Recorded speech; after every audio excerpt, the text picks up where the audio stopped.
All right, good afternoon, everybody. We're going to get started just for everybody's time. Make sure you do sign in. You'll notice this month, starting this month, we're actually going to use my e-learning. So the quiz and the evaluation forms will all be sent to you within a couple days. And if you're watching online, I will be sending instructions on how to sign up for the my e-learning. And if you're outside of the St. Luke's network, please contact me and I will run through on how to do that. So today we have Joel Allen, who is the facility director at our Quakertown site. Joel received his Master of Science degree in physical therapy from Ithaca College. He's certified in manual treatment of the spine, sports physical therapy, and vestibular rehabilitation. He believes in a hands-on approach to treatment and individualizing each person's therapy to their abilities and goals. Mr. Allen has been a competitive triathlete since 2002, including multiple Ironman triathlon finishes in the United States and Europe. He is also one of only 2 certified healthy running coaches in the state of Pennsylvania. So today he's going to talk to us about healthy running. So without further ado, I'll turn it over to Joel.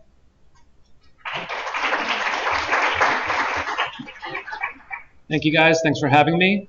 I have a lot of information for you guys today. I apologize if I go through it very quickly. It's a subject I'm very passionate about. I may not get through everything on the slides. I may skip through some stuff. I wanted to use this as more of a reference for you guys and something you can reference for yourselves, even if we don't hit every slide that's in here. So without further ado, I'm going to advance on here a little bit. So I have to let you know that the planning committee members have no financial relationships to disclose, and the presenter myself has no financial relationships to disclose either. So running is one of those things I think most people think of, you just go out the door and run. Do we have any runners in the audience? Okay. So how many of you guys were taught how to run? Sort of, probably hardly anybody, right? So one of the things I hear in triathlon is, well, I don't do a triathlon because I don't know how to swim. Swimming's very technical. But I can ride a bike or I can run. The thing is, running is probably one of the most technical things you can do. Most people think of it as just running. But to run efficiently, to run and not injure yourself, you really have to know how to run. And that's part of what we're going to cover today, covering a multitude of different aspects here. So what you'll learn today is how to analyze running mechanics using just a cell phone. I'm not saying that running technology is not important. It's incredibly important. And if you have it, that's great. The realistic part of it is, though, that most of us can't afford to put a motion analysis device in our own clinics. So I want to show you just basics of what you can do just using a cell phone, which technology is pretty advanced nowadays. And you can look at basics to try to help your patients, your friends, things like that. I want to evaluate the differences that various running sneakers can have on mechanics as well as barefoot running. One of the things that's always said about running is it's so simple, it's not expensive, all you need is a pair of shoes. And that's not really even technically true. You don't really even need shoes in some cases. So we'll get into that a little bit as well. I want you to understand how different terrain can affect running mechanics and help or harm your body. And also want you to be able to help develop an appropriate training schedule. So again, running is one of the most natural forms of exercise, one of the least expensive. Again, all you need, a pair of shoes, sometimes not even that. It can be performed in any environment, which is one of the benefits. You can just roll right out your door, go for a run. Makes it very nice. Poor mechanics will likely lead to an injury at some point, and overtraining is the most common cause of injury. So just a very brief history about running. The first documented running event was back in 776 BC. It was a stadium race. It was 600 feet long. What most people acknowledge is the first true race is in 490 BC when Phidippides ran from Marathon to Athens, hence starting the term marathon. It wasn't truly a 26.2 mile race. It was about 25 miles. But that was really the beginning of distance running that was documented. So more recently, 1896 was the first ever Olympic Games where they held a marathon. 1897 was the first Boston Marathon. There were a whole 25 participants. And then 1908 was the first true 26.2-mile marathon in London at the Olympic Games. Unfortunately, not until 1964 were women allowed to race longer than 400 meters. We've come a long way since that time. So I'm hoping some of you guys recognize this picture. Any of you guys recognize this? Big moment for women. Katherine Schweitzer. She ran in the Boston Marathon. People tried to pull her off the course because women were not supposed to run this far. So that was part of the initial boom of running. The real big boom started in the 1970s. Frank Shorter won the gold medal in the Olympic marathon as an American. It really just made things take off at that point. So at this point, there's an estimated 25 million Americans that took up running just in that 10-year period between the 70s and the 80s. And in 1984, Joan Benoit was the first winner of the women's marathon in the Olympic Games. So as you can see from this slide, the running industry, it's not just a little thing. So 2015, the road running industry was valued at $1.4 billion with more than 1,100 marathons held annually in the US. So that's a lot of money for just one activity. The footwear industry alone in 2015 was worth $17.2 billion. And you can see from this, 54 million Americans run for either recreational or competition each year. It's a big part of our population. So biomechanics, I'm not going to get into real in depth, but just know that optimal running mechanics can help improve your performance. And running mechanics is just as important as VO2 max. So good mechanics or being in really great shape, good mechanics is just as important. Kinetics, everyone knows about Newton's third law. Pretty common. Ground reaction force, any kind of force down on the ground is going to present a force back up the chain. And you guys have probably seen this chart before. The reason I bring this up is just to show you the difference between running and walking. So walking, you're going to have a double stance phase. Running, you're going to have that float phase. The other differences between running and walking is when you move forward, running really requires a greater range of motion in all three planes. And a lot of your running force comes from your arm and your leg swing. So if you look at this next photo, I think you guys will recognize this person as well. Usain Bolt, one of the best sprinters of all time. If you look at his foot that's on the ground, do you see how he doesn't achieve full knee extension? That's one of the big differences between walking and running. If you also look at his trail leg, you'll see how much flexion he needs in that trail leg. So if you're walking, you need about 60 degrees. If you're running, about 90. If you're sprinting 105, your elites will get up to 130. And that bend of your leg is really important because if you want to achieve full speed like he is, we need to make sure you have enough motion in that knee joint to be able to achieve that, enough flexibility in your quadriceps muscles and in your hip flexors. So basic terminology, when we talk about cadence, we're talking about the number of steps or strides in a unit time. Your step length is the distance between initial contact of one foot and the opposite foot. I tend to talk more about stride length because that's the distance between initial contact of the same foot. So left foot contact again. If you're looking at an ideal running cadence, you're looking at about 80 to 90 strides per minute.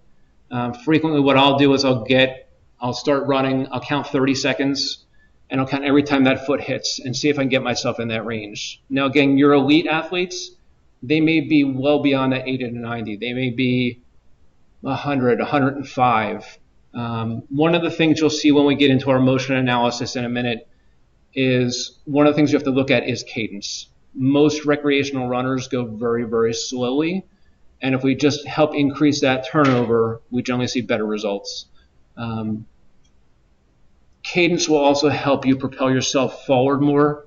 Every time you push off that foot, you're getting forward momentum. The more time you spend in the air, the less propulsion you have going forward. So I'm going to get into a couple quick videos here with you guys. And I'm just going to run them first. And then I'm going to run them again to see if you guys have any questions about them. Let's see. I should be able to just click on them here, right? Okay.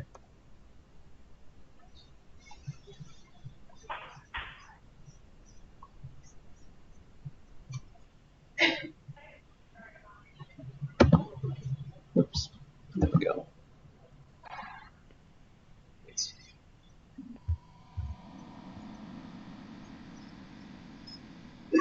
You guys see anything in that?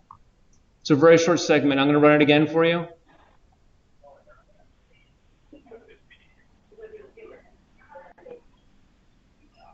So I took this specifically from this angle. If you watch just where I have the camera placed around his waist, see the bounce?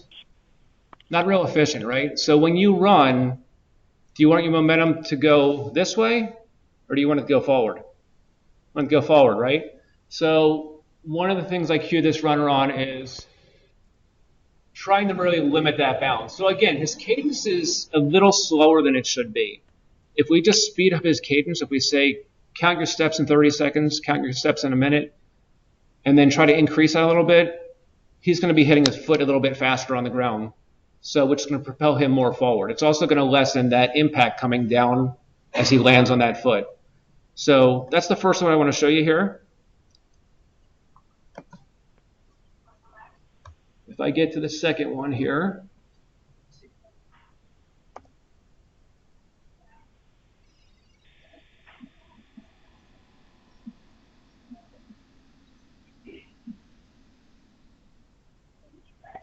okay.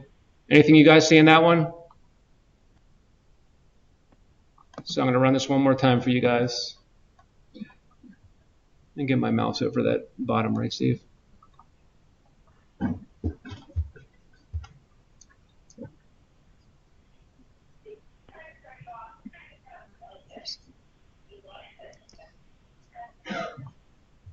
There we go.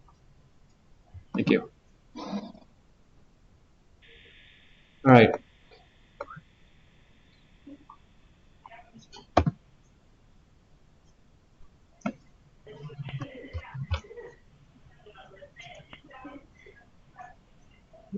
Let's get rid of this at the bottom for you guys. So if you look at his foot strike here, what do you see there? A lot of heel strike? Okay, so ideally you want that foot to be striking really underneath your body. If your heel strikes at that point, your momentum's going to be going backward up the chain. So again, what I encourage this runner to do is try to just shorten up his stride a little bit. And you'll see the difference on the next video here. You can really see all that dorsiflexion at the end. So the third video I have for you here.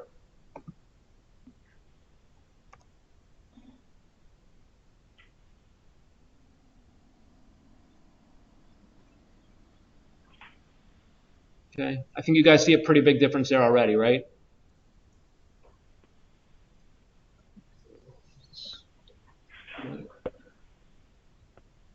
Here we go.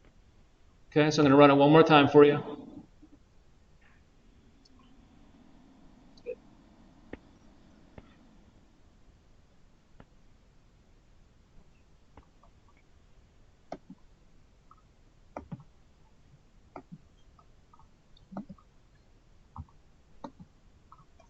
Okay, do you see his foot strike here?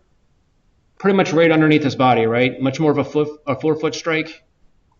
Now he's not spending all that time impacting through his heel. Okay, run it one more time. Okay, cadence is a little bit faster. So this is more what we're looking for. Looking more for that mid-foot, forefoot strike. And now I'm going to go to one more for you.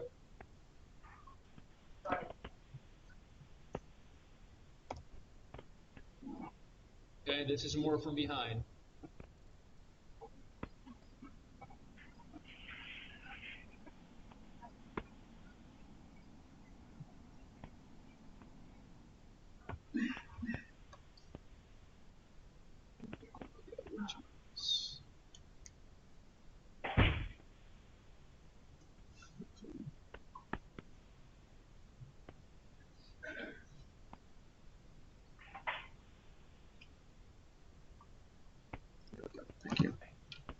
Okay.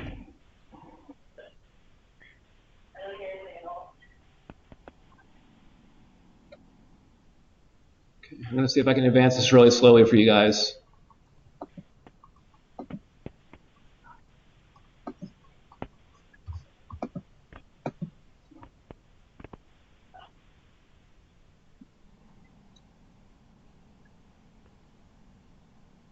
So if I come back into about here, see if I can pick him just about right.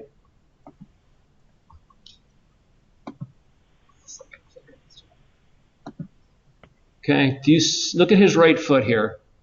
What do you guys see in that right foot? You guys see the amount of inversion he has in that ankle? You see how his foot's kind of disappearing in front of his other foot, so he's crossing over a bit too. So one of the things we find in runners is most runners don't like to do a whole lot of strengthening. So this is happening from him because he's got really weak hip abductors. So he's crossing over. So one of the things we worked on with him is really trying to increase hip abduction strength. And that just helped him bring his feet a little bit wider apart. He didn't have the compensation of the ankle inversion then. Made things a lot better. So again, just really subtle things you can look at with simply just using a cell phone. Again, high-tech equipment is wonderful if you have it. But there are really simple basics you can do just with this alone. All right.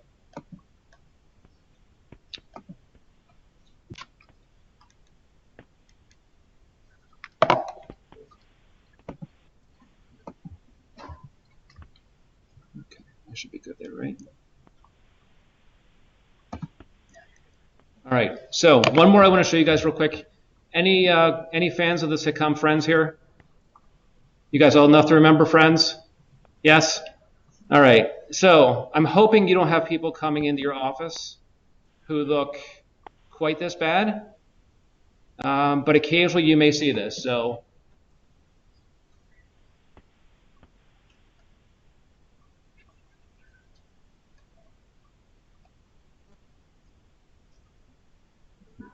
that's just being sensitive with me.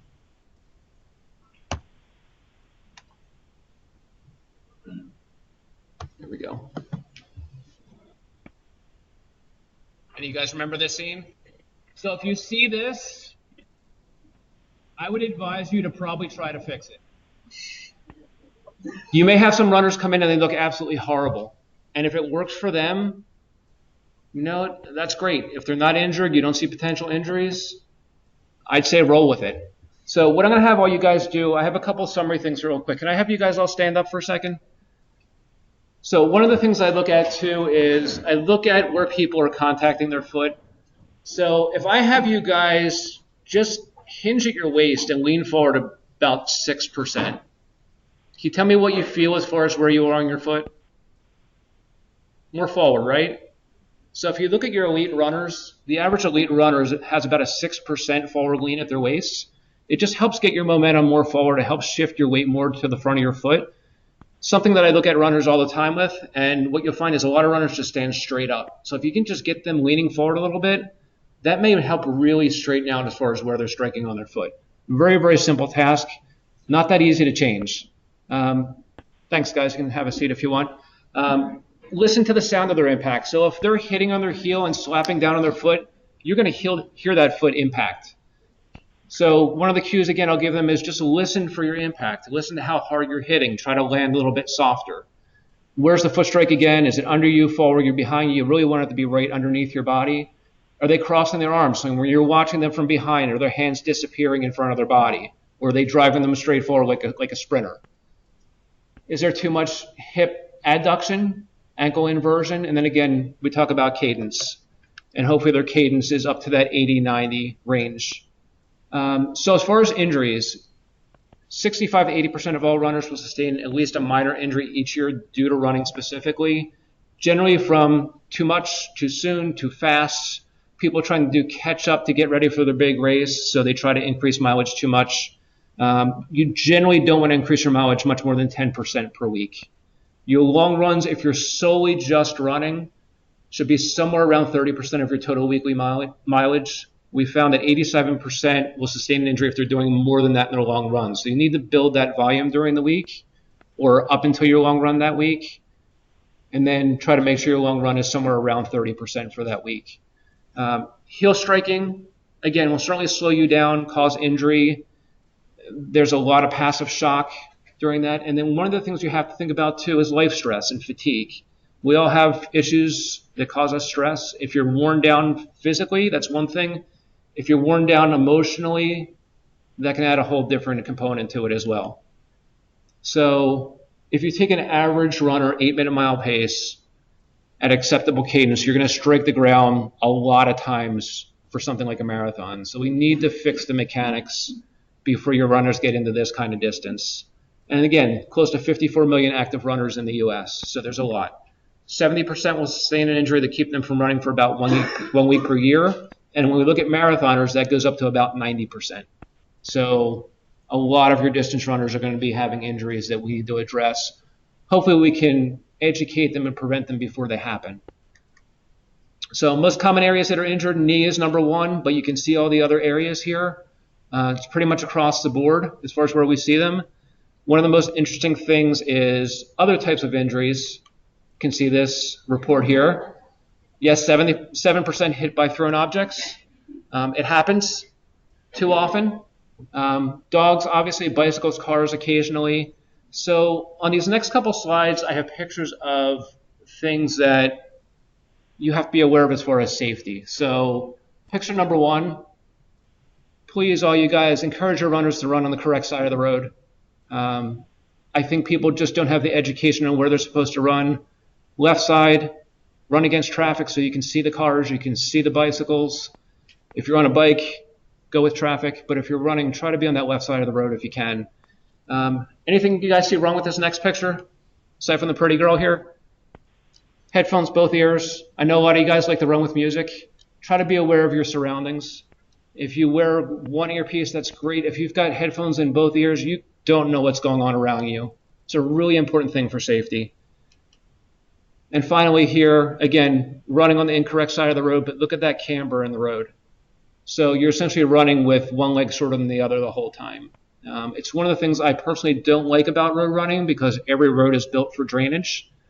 So you have to have some kind of crown on the road, but try to avoid something that's really slanted like this if you can. So just to recap, running on the correct side of the road, make sure you're aware of your surroundings. Be aware of the crown on the road. If you have to run alone, I always encourage running with a buddy. Have some kind of identification on you like a road ID. It's very, very helpful. So different surfaces. So a synthetic track or tartan track, all-weather track, really good surface. A lot of the high schools have them, the colleges have them. It's a nice springy feel, which can be advantageous for a lot of things. Coming off an injury, so you don't have as much impact. It's a really good thing. It may not give you the regular feel of running on a road for a road race or doing a cross-country race, but it's a nice level place to start. Grass has a lot of advantages, as do trails. They're a little more uneven. They're going to build a little more proprioception. Not as easy to get to sometimes. So road running has a lot of advantages because you can just roll right out your door and go. But again, then you've got to think about hard surface. You've got to think about camber. So there's a lot of advantages to kind of mixing it up. That's my primary message. Don't run on the same surface all the time. Try to vary what you're doing and be aware of the advantages and disadvantages of them. Hills versus flat.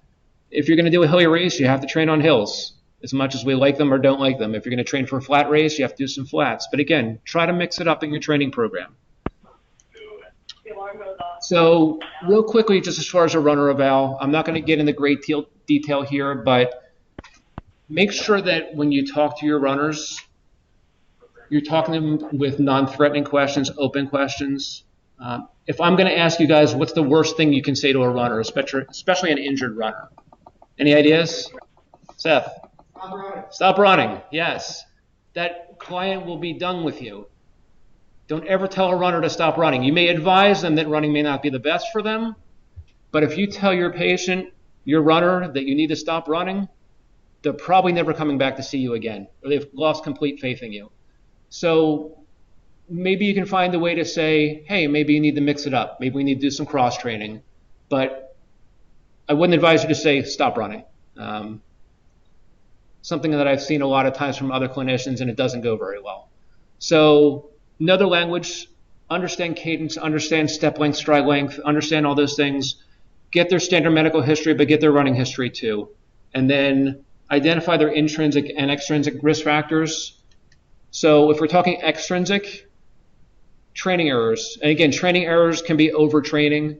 It's the most common source of running-related injuries. Shoes are extrinsic factors, environment, weather, terrain, and of course their technique. Intrinsic things, more things we look at in our clinic. Muscle imbalance, misalignment, muscle weakness, instability, inflexibility, all things we generally address as therapists. If you're doing a passive objective evaluation, all good things to look at. Look at leg length discrepancy, look at flexibility, look at strength, look all the way down to the foot, all very important things to do. But also dynamic evaluation. So do single leg stands, both stable and unstable. Do a single leg squat, do a bilateral leg squat. Look at toe and heel walking. Look at a start excursion tests. So now I'm going to talk very briefly about footwear. So again, we talked about footwear earlier, about how much of our industry it is, $17.2 billion in 2015. Really what you want to do is you want to select the best shoe to allow for maximum performance while not getting the person injured. So we've got motion control, stability, neutral, minimalist, barefoot. And then I want to talk more about stack height, drop, and toe box. Steve, can I give you these here? So these are two different shoes that I have here that I've worn myself. One is my current shoe and one is my old shoe. I actually haven't worn them, so they don't smell. So what I want you guys to look at is just look at the differences between the two shoes. Just kind of get an idea of what's there as I go through this. So a motion control shoe is more rigid. It limits overpronation. It's heavy. It's durable. And it's got a greater than 6 millimeter drop. So good for heavier runners, good for people that have very flat feet. Stability is going to be a blend of cushioning, medial support, durability. Also will limit overpronation. The drop can vary. I've seen them anywhere from 10 millimeters down to maybe 3. And I'll get more into what drop and all this stuff means too. Neutral is exactly what it sounds like. It's for someone who has a neutral gait. It's more for a mid-weight runner, a normal arch. And then your minimalist shoe, which is more flexible, lightweight, has a very low drop. Good for someone who has a pretty good medial arch. Your running shoes as a whole will last about 300 to 500 miles. Look at the wear pattern, look at the bottom of the shoe, see how it's breaking down. The one big disadvantage of a really cushy shoe that has a big stack height is it doesn't really give you the real feel of the ground. So a minimalist shoe is going to give you a true running feel, but a higher stack height may give you a little more cushioning if you're coming off an injury. So stack height difference, this is an ultra shoe, pretty low stack height, versus if I go to something different, very different, right? So some people love this type of shoe. Hokas are pretty popular. It gives you a lot of cushioning. It's got a pretty good drop on it. So the drop is essentially from the heel to the toe, how much the shoe essentially slants downward. So the difference of the stack in the back versus difference in the stack in the front is your drop. So a lower drop is going to be more of a natural feel as if you're barefoot. So the other thing I wanted to point out with those shoes that are going around is we talk about toe box. So when we're little, any of you guys that have little kids, little babies, their feet look like this. Toes are splayed out. This is how our foot's meant to be. And what we do as we get into shoes for the most part is we then cram our feet into these tiny little toe boxes, which is not how our feet are supposed to be. So I would rather see someone in a shoe that has a little bit of a wider toe box. It's just a natural feel in your foot. So if you look at the difference of these two films here, you see a natural shoe. This is an ultra as well. The shoes I'm passing around, the Topos, are the same thing, versus a kind of a standard shoe that we pretty much all wear. So if you have people that have problems with neuromas, any kind of tarsal issue, maybe look at having a little wider toe box. The shoes are definitely out there nowadays.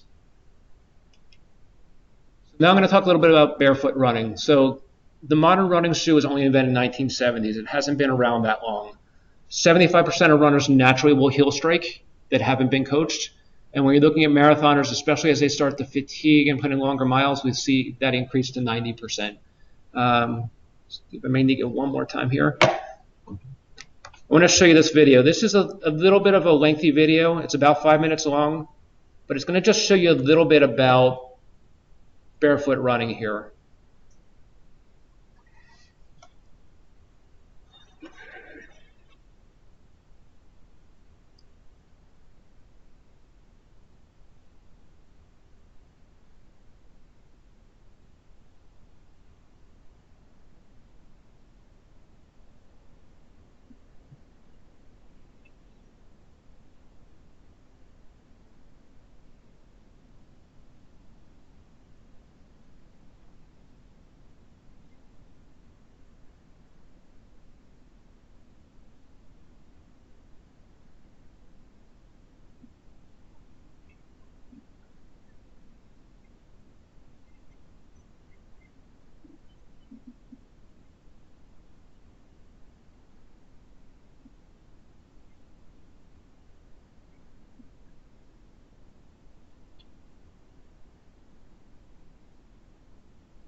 all make sense to you guys? So again, some people will heel strike. A lot of people will heel strike. If it works for them, that's great. I always try to teach my runners to not heel strike when they're first starting out. I think it prevents injuries a significant amount, but it's changing running style quite a bit for a lot of people.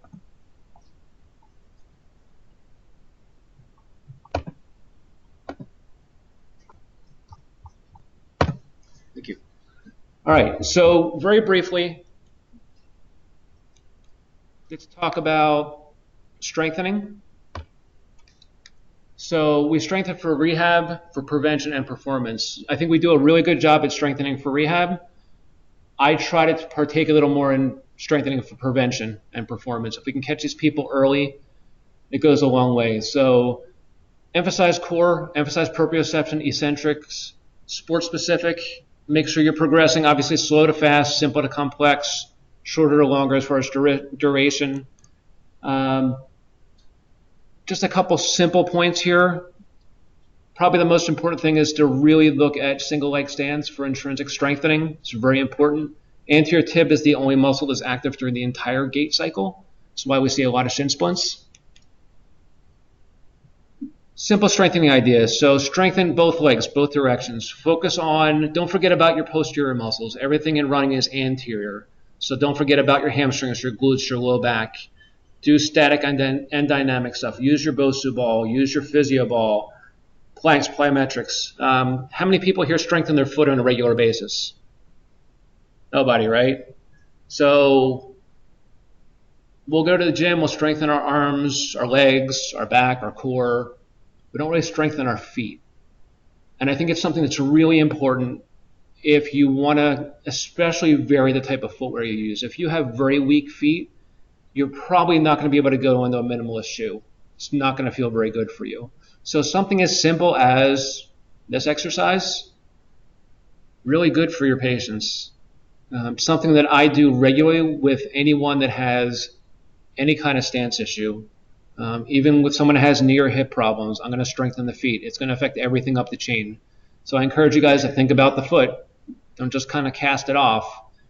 So if someone wants to go into a different type of shoe, that's great. You still have to prescribe the best shoe for them, but you can advance them if they want to get into more of a minimalist, natural running type shoe, as long as the foot is strong. All right, so training schedule. I really emphasize cross-training. I don't like people to run every day. I know people do it, and they get away with it, and that's great. To me, it's for two purposes. One, it keeps it from being so boring. I think a lot of runners get burnt out if they run every day. So go out and ride your bike. Go for a swim. Go for, just a leisurely stroll. Do something that's just different once in a while. Run on different surfaces. We talk about heart rate zones when we get in the training schedule. So something as simple as this chart you guys have probably seen. I think this is based on a 30-year-old, so it's 220 minus age. It's a good rough estimate, but this heart rate zone is something I'll incorporate into my training program for people. Are you training in zone 3? Are you training in zone 4? Are you training in zone 2? That's something we want to prescribe as we're giving out a training program. You can go to your RPE, your rate of perceived exertion. This is one table. This one's a little easier to see as far as your exertion. So how much should they be exerting? And this is very subjective. Are they doing moderate activity, vigorous activity? Give them a range to shoot for. And then lastly, as far as designing a program, these next two charts are actually programs designed by part of our St. Luke's team. And you'll see they're just very running specific. They work for some people. So here's one. This is for a beginner for a half marathon. And you'll see this person is going to run 4 days a week. They're going to rest 3 days a week. We're going to start them off running 4 miles the first day they're training. Some people can do this, and it can work for some people if it's given to the right person. Here's another program. This is the same thing. It's a beginner program for a 9-week program to try to get ready for a half marathon. I'm going to show you a little difference as far as what I would prescribe. So here's my training program. And you know there's a lot more put into this. So there's strength training put in here. There's the first few weeks you're doing a walk jog. I don't expect a new runner to just go out and run 4 miles the first day. Probably not going to be very successful. They're probably going to get discouraged. So make this realistic. So the first week they're doing a total of 9 miles. Can probably do that. I'm throwing in easy cardio.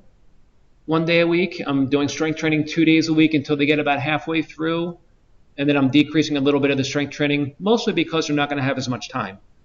So look at increasing volume, look at varying surfaces, give them a zone to shoot for. So the long, slow distance should be really zone 2 to zone 3. Your intervals may be up to zone 4. Throw in some strength training, throw in some hill work if they have a hilly course. Make sure you really vary that schedule.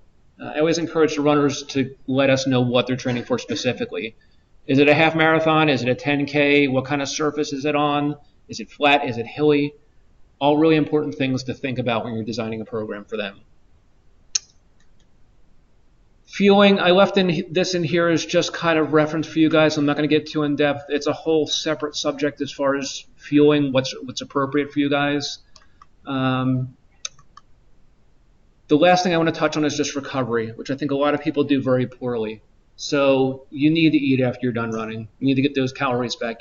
Icing is great. Hydration is important. Stretching, massage. Probably the most important thing is make sure you encourage people to move.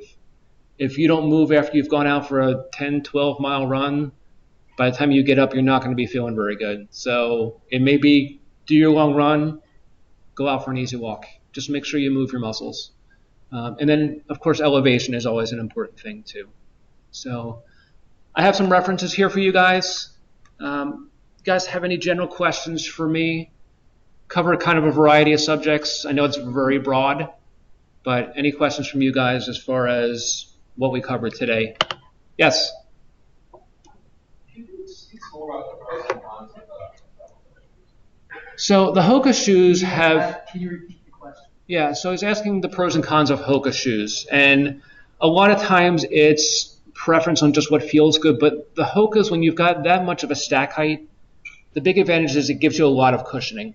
So if you're someone who's prone to overuse injuries, mainly because of shock, that cushioning is going to absorb the shock quite a bit more.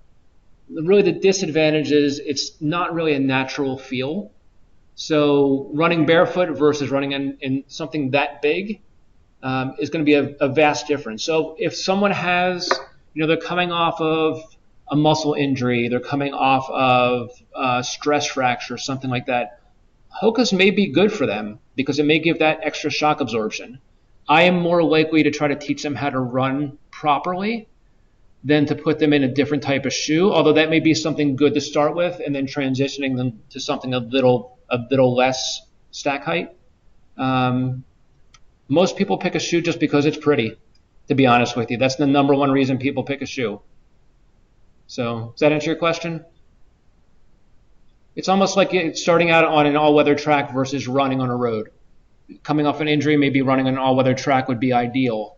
Running on a road, if you've just come off a stress fracture, probably not the best because you don't have the cushioning. how long does cushioning last? Typical shoe, again, most shoes last, 300, 500 miles. Some shoes will break down a little bit faster. I wouldn't recommend someone running in a shoe more than 500 miles. I think that's a little bit excessive. I work with people who have been in the same running shoe for 3 years, and they just don't want to switch. But I don't know any shoe that's made out there that's going to last for 3 years if you're running on a regular basis. Anyone else?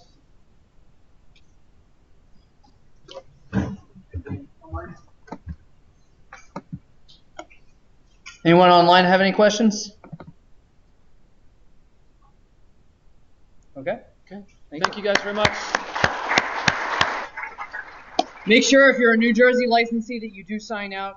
Nobody else needs to sign out. And you should be getting an email from My eLearning in the next day or two. Please make sure you fill out everything so you get credit for this. Thank you very much.